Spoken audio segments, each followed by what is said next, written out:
주님은 우리와니라. 십자가 길을 가신 주님을 따르려면이라는 제목으로 말씀을 전하겠습니다. 십자가는 상상하기 어려운 고통을 온몸으로 감당하신 사건입니다. 주님께서는 정신적인 고통을 겪으셨습니다. 겟세마네 동산에서 기도하실 때에 내 마음이 심히 고민하여 죽게 되었습니다 라고 아버지께 이렇게 말씀하셨어요. 십자가의 고통을 생각하실 때에 감당이 안 됐던 겁니다. 그 고통이 너무나 두렵고 무서웠기 때문에 그렇습니다.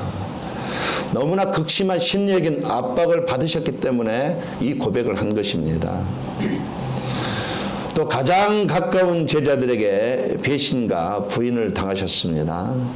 사람들에게 조롱을 당하셨고 모욕을 받으셨어요. 하나님이 피조물에게 이런 일을 당했다는 얘기예요. 그래서 깊은 외로움과 정신적인 고통을 겪으셨습니다.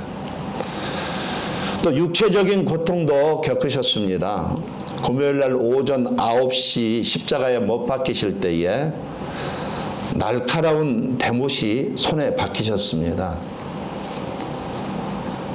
발은 겹쳐진 채에 십자가 기둥에 고정이 되어 박혔는데 발등 둘째와 셋째 뼈마디에 못이 박혔습니다. 못이 박힐 때에 예수님은 양손과 양발의 주신경이 끊기는 고통을 느꼈습니다.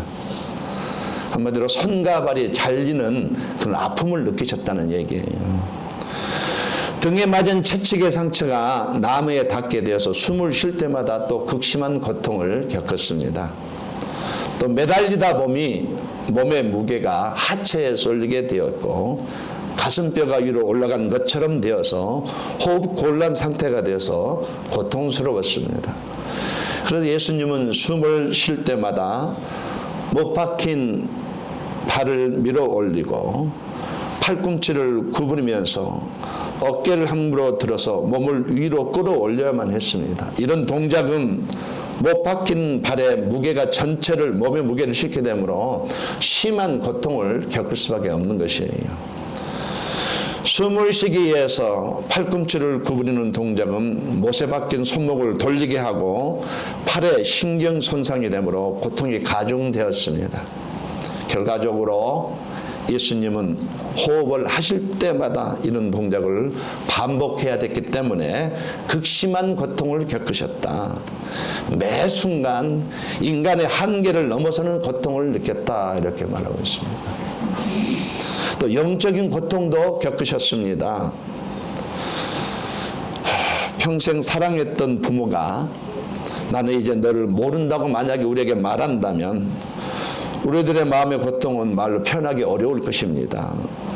예수님은 영원부터 아버지와 완전한 사랑의 관계에 계셨는데 한 번도 단절의 경험이 없었는데 그런데 십자가 위에서 근데 우리를 대신 지시면서 그 관계의 단절을 경험하셨어요. 그래서 한 고백이 나의 하나님 어찌하여 나를 버리셨나이까. 우리 한번 따라하겠습니다. 나의 하나님 어찌하여 나를 버리셨나이까. 예, 이 고백은요 하나님 아버지와 단절에 대한 이걸 영적인 고통이라고 우리가 말합니다. 이해는 어렵겠지만 이런 것은 영적인 고통이라고 말합니다. 또 수치와 저주를 겪으셨습니다. 사람들 앞에서 발가벗겨졌습니다. 중요한 부분만 가리고 발가벗겨졌습니다. 하나님께서 피조물 인간한테 이렇게 발가벗겨졌습니다. 조롱을 당했고 멸시를 당했습니다. 뺨을 맞으셨고 무시를 천대를 받으셨습니다. 죄인처럼 죽으셨어요. 갈라디아서 3장 13절 말씀에 나무에 달린 자마다 저주 아래 있는 자라. 예수님은 나를 위해서 우리를 위해서 저주의 자리까지 내려가셨다라고 성경은 그렇게 예수님을 증거합니다. 나를 위해서 저주의 자리까지 내려가셨다. 이렇게. 이렇게 십자가에 매달려서 말로 다할 수 없는 고통을 당하시면서 비명 한 번 지르지 않으셨습니다. 아버지여, 저들의 죄를 사하여 주옵소서. 저들은 자기들이 하는 것을 알지 못하나이다. 이렇게 기도하시면서 묵묵히 견뎌내셨습니다. 할렐루야. 크게 아멘 해주시면 감사하겠습니다. 여러분도 맡은 직분을 감당하실 때에 힘드셔도 묵묵히 견뎌주시기를 예수님으로 권면드리겠습니다. 우리가 봉사를 하다가 고통스러운 것 주님보다는 힘들겠습니까? 절대 힘들지 않습니다. 다 이뤘다고 하셨을 때에 모든 죄가 처리되었다는 거 아니겠습니까? 나의 과거의 죄, 현재의 죄, 미래의 죄, 크고 작은 죄, 은밀한 죄, 드러난 죄, 알고 지은 죄, 모르고 지은 죄, 습관적으로 지은 죄, 반복된 죄, 추악한 죄, 더러운 죄, 음란한 죄, 내가 감당하기 어려운 나의 죄, 기억조차 나지 않은 죄까지 완전히 처리되었답니다. 우리의 죄, 모든 죄가 과거, 현재, 미래까지 죄가 모두 용서되었다. 또 주님께서 십자가 지심으로 죄를 짓게 만든 나의 옛사람도 제거되었다고 말합니다. 십자가가 옛사람을 정리했다고 말합니다. 또 십자가는 우리를 지배하던 사탄의 권세도 무너뜨렸다고 얘기합니다. 또 십자가는 죄가 만들어 온 나의 과거의 흔적까지도 정리했다고 말을 합니다. 내가 지은 죄의 결과로 남은 상처들이 있거든요. 후유증이 있거든요. 실패스러운 부분이 있고 후회가 있고 수치심이 있고 죄책감이 있는데 이건 모두도 다 십자가에서 십자가심으로 정리했다고 말하고 있습니다. 하나님은 십자가를 통해서 우리의 죄를 용서하실 뿐만 아니라 나의 옛사람을 처리하셨고 사탄의 통치권을 무자비하게 무너뜨리셨고 나의 지은 죄가 만들어놓은 참 안 좋은 흔적까지도 내가 지은 죄로 만들어 얼룩진 죄 과거까지도 다 지어주셨다 이렇게 말하고 있어요. 그리고 부활하심으로 나에게 새로운 삶을 열어주셨다 성경이 말하고 있습니다. 그래서 이제 우리 인생의 주인 되신 주님이 이제 우리에게는 이제 나를 따르라 이렇게 말한다는 거예요. 성경은 그렇게 이제는 내가 너희 다 줬다. 이제 나를 따라와라. 이게 맞다 이렇게 나를 따라와야 된다. 이것은 명령문으로 돼 있더라고요. 나를 따라와야 된다. 나를 따르라. 우리가 주님을 따르기를 원하신다면 우리에게 어떤 것이 필요하겠습니까? 내 인생 나를 위해서 모든 걸 내어준 주님을 위해서 살고 싶은데 이제 내가 진짜로 주님을 따르기를 원하신다면 주님께서 우리에게 요구하신 것 이걸 있어야만 따르는 것이다 이렇게 말합니다. 네가 이렇게 해야만 따르는 것이다. 이거 하지만 따르는 것이 아니다 이렇게 말씀하신 것이에요. 오늘 본문 십자가의 길을 가신 주님을 따르려면 해야 할 것에 대해서 말하고 있습니다. 종료주일은 예수님이 예루살렘에 입성하신 날 오늘입니다. 사람들은 예수님이 왕이 되셔서 로마의 압제에서 구해 주실 것을 기대하면서 종려나무 가지를 흔들면서 호산나 왕이 오십니다. 이렇게 영광을 기대하며 외쳤지만 그러나 예수님이 그 길은 십자가 지기에서 가는 길이었습니다. 오늘 본문 말씀은 종료주일 당일 말씀은 아니지만 종료주일의 의미를 설명하는데 핵심 구절이 되는 말씀입니다. 23절 말씀에 아무든지 나를 따라오려거든 했어요. 이게 무슨 말이냐면은 너희들이 나를 따라오고 싶다면은 이 일을 해야 된다 이 말입니다. 너희들이 나를 정말 나의 길을 따르기를 원하면 이 일을 해야 된다 이걸 말하고 있는 것이에요. 이건 꼭 해야 된다. 믿는 것은 은혜로 되는 것이지만 예수님을 따르는 삶에는 요구가 있습니다. 요구가 있어요. 그거는 값없이 받지만은 제자의 삶은 값을 치러야 되는 거, 값이 따른다는 얘기예요. 예수님을 따르려면 반드시 해야 할 것이 있습니다. 주님을 따르려면 해야 할 것이 무엇입니까? 첫 번째로 예수님을 따르려면 자기를 부인하라고 말합니다. 자기를 부인해야 된다. 이게 첫 단추예요. 나를 부인하지 않고서 주님을 따를 수 없습니다. 이해가 되시면 아멘 해주시겠어요? 아멘. 많은 사람들이 주님을 부르지만 따르는 사람은 그닥 없습니다. 그러나 따르기를 원하신다면 첫 단추가 나를 부인해야 된다. 이것이 부인하지 않으면 첫 단추도 못 깨는 것이에요. 23절 말씀, 자기를 부인하고 자기 중심의 삶을 내려놓는 것을 말합니다. 교회 생활을 자기 중심의 삶을 내려놓는 것을 말하는 거예요. 사람은 본능적으로 자기 뜻대로 살고 싶어 합니다. 자기 계획을 이루고 자기 욕심을 따라서 살고 싶어 합니다. 그러나 주님을 따르는 길은 자기 부인의 길이라는 얘기예요. 내 생각, 내 주관, 내 방법 내려놓는 것을 말합니다. 교회 안에서 내 생각, 내 주관, 내 방법을 내려놓는 것을 말하는 것이에요. 예수님도 겟세마네 동산에서 내 원대로 마옵시고 아버지의 원대로 되기를 원하나이다. 이렇게 우리 한번 누가복음 4까지 읽어봅시다. 시작.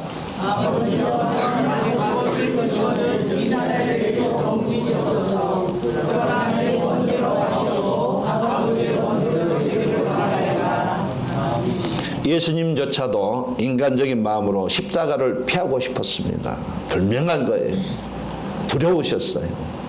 압박이 숨을 쉴 수가 없을 정도로 극심한 압박을 받았어요. 그래서 두려우셨어요. 그래서 십자가를 피하고 아버지 이 십자가 안 줄 수 없겠습니까? 이 질문을 했습니다. 그러나 결국 하나님의 뜻을 선택했습니다. 이것이 자기 부인이에요. 이것이 자기 부인입니다. 내가 옳다는 것을 증명하는 것보다는 교회를 살리고 세우는 것을 먼저 선택하라는 그런 의미예요. 자기 부인은 자기를 없애는 것이 아닙니다. 내 뜻보다도 하나님의 뜻을 선택하는 것을 말하는 겁니다. 미워하고 싶지만 용서하는 것이에요.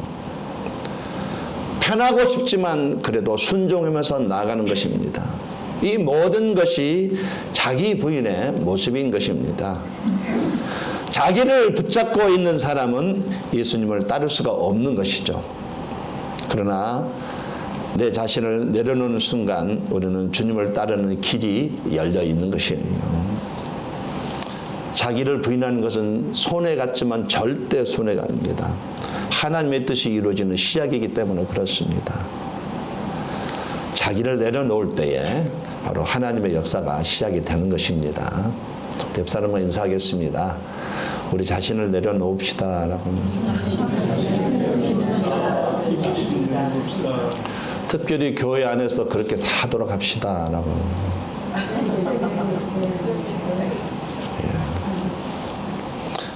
교회 안에서 누군가 자기를 내려놓으면 그 한 사람 때문에요. 교회가 놀라워집니다. 한 사람만 그렇게 하셔도. 자, 두 번째로 예수님을 따르려면 자기 십자가를 져야 된다고 말합니다. 23절 말씀, 날마다 제 십자가를 지고 했습니다. 십자가가 뭔지 아시죠? 고통입니다. 고통이에요. 헌신과 희생과 순종이 십자가입니다. 세 단어, 헌신하고 희생하고 순종의 십자가를 말하는 겁니다. 예수님을 따르는 길에 반드시 이 십자가를 지셔야만 됩니다. 이걸 지기 전까지는 따랐다고 말할 수가 없는 것이죠. 십자가를 지는 삶, 희생과 헌신과 순종하는 삶 속에서 그때 비로소 성령께서 우리 안에서 활동을 시작하십니다. 할렐루야. 그때 성령께서 움직이셔요. 내 안에서. 자꾸 성령께서 밖으로 흘려보냅니다. 내가 십자가 질 때. 빌라도 총독 간저에서 십자가 골고다 언덕까지는 거리가 약 800m입니다. 800m입니다. 십자가 무게가 110파운드예요. 50kg입니다. 당시에 십자가 처형을 받은 죄인은 자신이 못 박힐 십자가를 메고 처형장까지 가야 했습니다. 주님도 십자가를 지고 이 길을 가셨어요. 그런데 전날 밤 아시는 대로 겟세마네 동산에서 기도하시고 정말 심각하게 기도하시고 흘리는 땀방울이 비가 떨어진 것처럼 그렇게 기도하시고 체포되신 후에 밤새 피조물들에게 이리저리 끌려다니며 신문 받으시고 채찍을 당하셔서 뺨을 맞으셨어요. 피투성이가 된 예수님의 몸입니다. 기운이 소진되어서 도저히 십자가를 제대로 지고 갈 수가 없으신 상황이었습니다. 그래서 군인들이 한 사람을 붙잡아서 십자가를 지고 가겠는데 바로 그 사람이 구레네 시몬입니다. 아시는 대로. 우연히 그 자리에 있었던 사람입니다. 한마디로 재수가 매우 없는 사람이에요. 억지로 십자가를 지게 된 사람이었습니다. 그러나 그날의 경험은 그의 인생을 완전히 바꿔 놓았습니다. 마가복음 10절 말씀에 알렉산더와 루포의 아버지인 구레네 사람 시몬이 시골로부터 와서 지나가는데 그들이 그를 억지로 가게 하여 예수의 십자가를 지우고 성경은 그의 이름을 특별하게 기록하고 있잖아요. 알렉산더와 루포의 아버지라고 기록했습니다. 아들 이름을 기록하고 또 이렇게 기록하고 있어요. 구체적으로 언급하고 있어요. 이미 초대교회의 성도들은 그의 가족을 다 알고 있다는 의미예요. 로마서 16장 13절 말씀에는 주 안에서 택하심을 입은 루포와 그의 어머니께 문안하라. 그의 어머니는 곧 내 어머니니라. 구레네 시몬의 아들 루포는 초대교회에 잘 알려진 인물이라는 얘기예요. 바울은 아무에게나 문안하지 않습니다. 복음 사역에 함께한 사람, 교회 안에서 신뢰받는 사람, 영적으로 성숙한 사람, 교회 공동체에 영향력을 끼친 사람, 이런 사람들에게 특별히 언급하고 문안 인사를 드린 사람이에요. 그런데 그 가운데 루포가 포함되어 있다는 것은 초대교회에서 이 구레네 시몬의 아들 루포가 존중받는 그리스도인이라는 것을 말하고 있는 거예요. 바울은 또한 구레네 시몬의 아내이면서 루포의 어머니를 내 어머니라고 이렇게 했어요. 그 영적인 거장이 그분은 내 어머니다. 바울의 선교 사역을 물심양면으로 도왔던 사람입니다. 그리고 바울이 힘들어할 때마다, 바울이 슈퍼맨이 아니에요. 바울이 힘들어할 때마다 정말 어머니 같은 심정으로 바울을 감싸주고 위로하고 회복시켜 주셨던 그 여인, 바울에게 그녀는 어머니와 같은 존재였습니다. 힘들지 않았겠어요, 바울이? 여러분, 바울의 등짝을 보면 사람의 등짝이 아닙니다. 너무 말을 매를 맞아가지고 뼈가 튀어나오고 흉터가고 짐승의 가죽보다 더 흉하대요. 그렇게 평생 복음을 전했던 그 바울이 힘들어할 때 기댄 사람이 바로 이 루포의 어머니 구레네 시몬의 아내란 얘기예요. 이 여인은 분명하게 초대교회 여인이면서도 불구하고 엄청난 영향력을 끼쳤던 사람이에요. 교회 안에서 큰 영향력을 끼쳤던 여인입니다. 이걸 봤을 때 구레네 시몬의 가정은 복음을 받아들이고 초대교회에서 귀하게 쓰임받는 가정인 것이 분명하게 밝혀졌습니다. 십자가를 대신 진 사건이 그 사람의 인생뿐 아니라 그 가문 전체를 복음의 가문으로 바꿔놓았다는 것을 말하고 싶습니다. 이렇게 재수가 옴붙어서 억지로 십자가를 졌던 구레네 시몬의 가정에도 이처럼 놀라운 변화가 영향력이 나타났다면, 만약에 저와 여러분이 작정하고 십자가를 지면 어떤 일이 일어나겠습니까? 분명한 것은 저와 여러분이 내게 주어진 십자가를 지기 전까지는 그저 이름뿐인 그리스도인밖에 없다는 사실이에요. 동의하시면 아멘 해주시겠어요? 예, 아멘은 큰 소리 안 하십니다.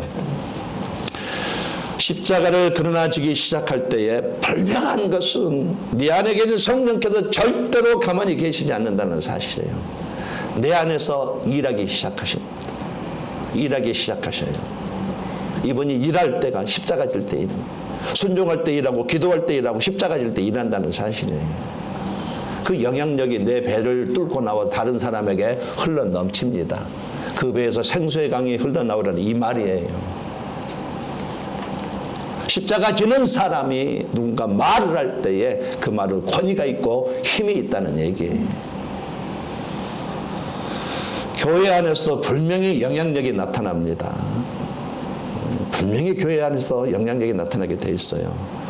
빌립보서 2장 5절 말씀에 너희 안에 이 마음을 품으라 곧 그리스도 예수의 마음이니, 그분이 섬길 때에 교회는 분명히 뭔가 변화가 일어납니다. 그분이 양보할 때 뭔가 교회가 분명히 변화가 일어납니다. 교회 안에 분명히 평안이 생기고 하나됨이 생기고 영적 분위기가 달라지는 것이에요. 십자가를 지는 한 사람이 교회의 영적 온도를 바꾸는 경우가 허다합니다. 여러분이 그런 사람이 되어보시기를 예수님으로 권면드리겠습니다. 아멘. 또 십자가를 지면 가정에서도 영향력이 나타나게 되어 있습니다. 그리스도께서 너희를 사랑하신 것 같이 너희도 사랑 가운데서 행하라 했습니다. 십자가를 지는 아버지가 있으면 가정의 분위기는 분명히 달라집니다. 십자가 지는 어머니가 있으면 자녀의 신앙은 분명히 달라집니다. 희생하게 되면은 그 희생이 나의 가족을 마음을 움직이고 세운다는 그런 의미예요. 또 십자가 지면은 이 세상에서 영향력이 나타나게 됩니다. 고린도후서 2장 15절 말씀에 우리는 구원받는 자들에게나 망하는 자들에게나 하나님 앞에서 그리스도의 향기니 이 얼마나 아름다운 편이에요. 이미 교회에 보면요, 직분을 가졌으면 그래도 세상에 악취를 풍기는 그리스도인들 참 많습니다. 나 저 사람 때문에 교회에 못 간다. 저게 어떻게 그리스도인이냐. 그런 소리 듣는 사람이 참 많습니다. 그러나 반면에 야, 저 사람은 그래도 이민사에 괜찮은 사람이야. 야, 저 사람은 정말 저 사람 괜찮은 그리스도인이야. 분명히 또 있습니다. 바알에게 무릎을 꿇지 않는 7,000명이 분명히 있어요. 세상에서 향기를 풍기는 것은 십자가 질 때만이 가능합니다. 사람들은요, 세상 사람 우리의 말을 보지 않습니다. 내 삶을 봐요. 야, 저분이 어떻게 사는가 내 삶을 봅니다.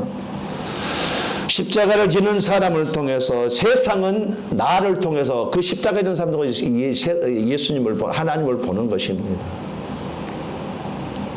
그때 복음이 전해지고 영혼이 움직이기 시작하는 것입니다. 우리가 기억할 것은 십자가를 지기 전까지는 그저 믿는 사람일 뿐이라는 사실이에요. 뭐 선택은 여러분이 하시겠지만, 그러나 십자가를 지는 순간 내 삶이 메시지가 되기 시작합니다. 존재 자체가 얼마든지 영향이 돼서 성령이 그렇게 해서 마음대로 가시기 때문에 그리스도의 향기가 주님의 냄새가 되어서 흘러나오기 시작합니다. 억지로 지는 십자가도 한 가문을 변화시켰습니다. 그렇다면 믿음으로 작정하고 지는 십자가는 얼마나 큰 놀라운 변화를 가져오겠습니까?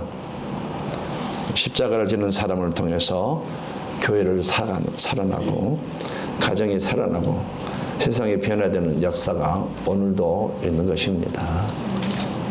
저 여러분이 정말로 십자가를 지는 성도가 되어 보시기를 주님으로 간절히 권면드리겠습니다. 간절히 권면드리겠습니다. 저희가 같이 첫 번째 예수님을 따르려면 자기를 부인해야 됩니다.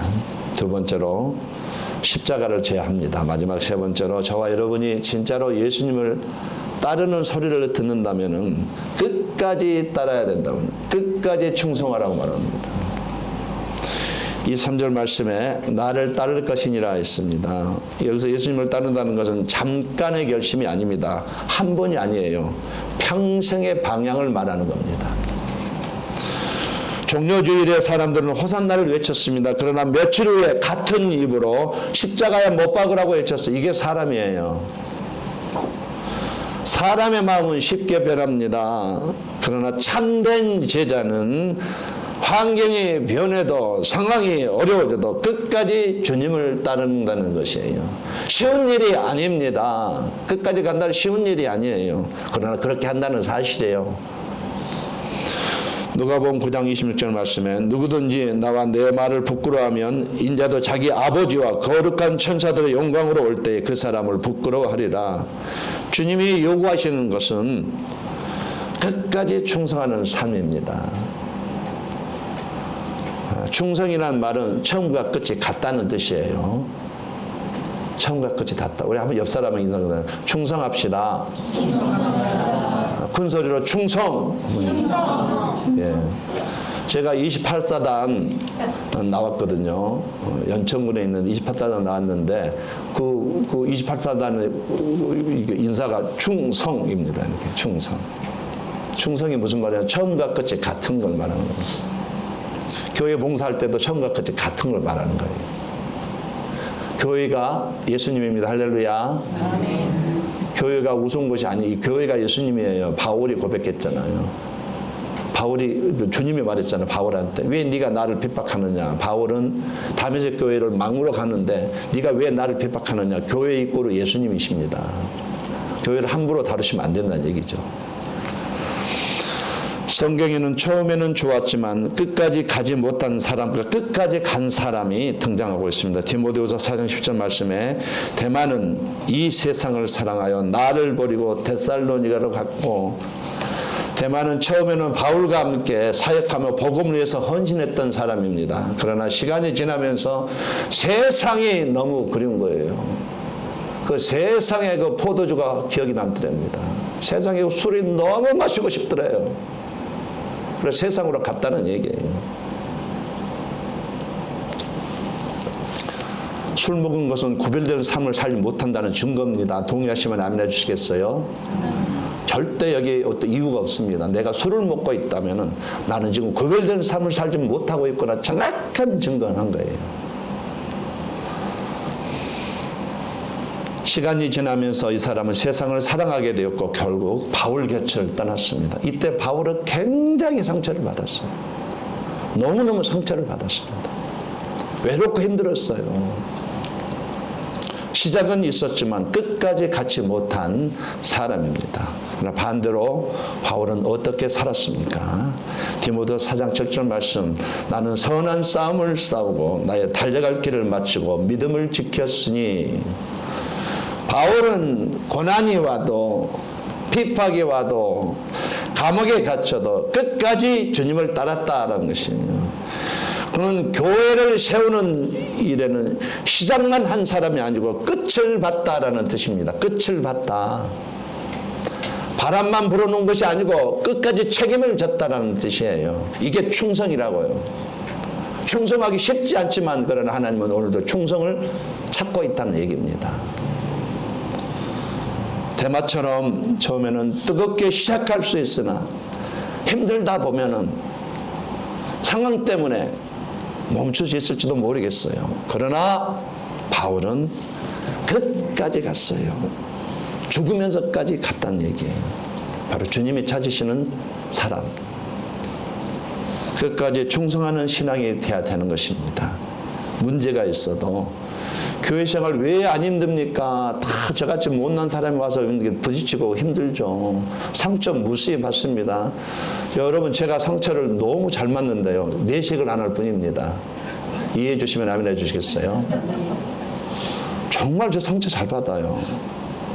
어떨 때는 숨이 막혀가지고요. 집에서 숨이 안 쉴 때가 있습니다. 교회 걱정이 돼가지고. 잠이 안 와가지고.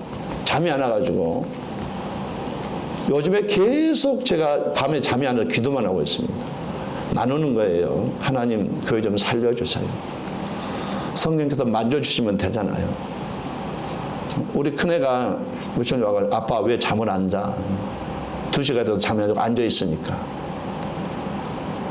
벽에 기대가지고 앉아있어, 기도하니까. 아빠 왜 잠을 안 자? 무슨 걱정이 있어? 이걸 요즘에 제가 몇 번 들었어요.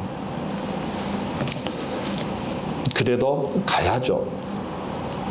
교회를 세워야죠. 죽을 때 죽더라도 교회는 세워야죠.